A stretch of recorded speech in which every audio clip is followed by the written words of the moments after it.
আপনাদের কাছে 2টা মিনিট চাই। আমার একটা শাসিগঞ্জ চলে যেতে হবে। আমার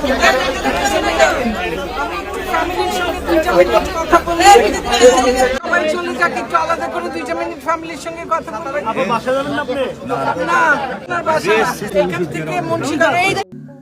পুলিশ ভাই আমাকে তো নিয়ে যাবেন, আর 2টা মিনিট আমি আমার পরিবারের সাথে কথা বলি, 2টা মিনিট পর আমাকে নিয়ে যান।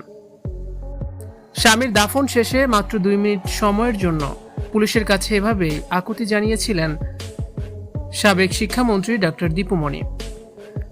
স্বামীর দাফন সম্পূর্ণ হওয়ার পর পুলিশের উদ্দেশ্যে সাবেক পররাষ্ট্রমন্ত্রী, সাবেক শিক্ষামন্ত্রী, আওয়ামী লীগ নেত্রী ডক্টর দীপু মনির একটি ব্যাকুল আকুতি উপস্থিত সবাইকে গভীরভাবে ব্যথিত করেছে। দাফন শেষে প্রিজন ভ্যানে তোলার মুহূর্তে অশ্রুসজল কণ্ঠে তিনি পুলিশ সদস্যদের বলেন, পুলিশ ভাই আমাকে তো নিয়ে যাবেন, আমার পরিবারের সাথে 2টা মিনিট কথা বলি, আমাকে আর 2টা মিনিট সময় দিন। সুপ্রিম কোর্টের জ্যেষ্ঠ আইনজীবী তৌফিক নেওয়াজের জানাজা ও দাফনে অংশ নিতে আদালতের নির্দেশে মাত্র 12 ঘন্টার শর্ত সাপেক্ষে প্যারোলে মুক্তি পেয়েছিলেন ডক্টর দীপু মনি। তবে চোখের পলকেই যেন সেই সময় ফুরিয়ে আসে। ঘড়ির কাঁটা টিকটিক করে গড়াচ্ছিল তার কারাগারে নির্ধারিত সময়ের দিকে।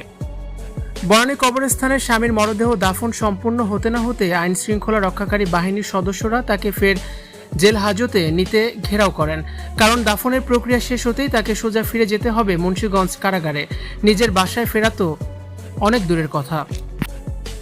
ঠিক সেই মুহূর্তে নিজের তীব্র আবেগ ধরে রাখতে না পেরে কান্নায় ভেঙে পড়েন সাবেক এই মন্ত্রী। প্রিজন ভ্যানের দিকে নিয়ে যাওয়ার আগে পরিবারের স্বজনদের জড়িয়ে ধরে মাত্র 2টা মিনিট একান্তে কথা বলার অনুমতি চেয়েছিলেন দীপু মনি। দীর্ঘদিনের জীবনসঙ্গীর চিরবিদায়ের দিনে যেখানে একটি পরিবারের কিছুটা সময় প্রয়োজন ছিল, সেখানে ঘড়ির কাঁটার কঠোর সময়সীমা ও প্রহরীদের কড়া নজরদারির সেই সুযোগ দেয়নি। শেষ সময় দীপু মনিকে কাছে চেয়েছিলেন তার স্বামী তৌফিক নেওয়াজ।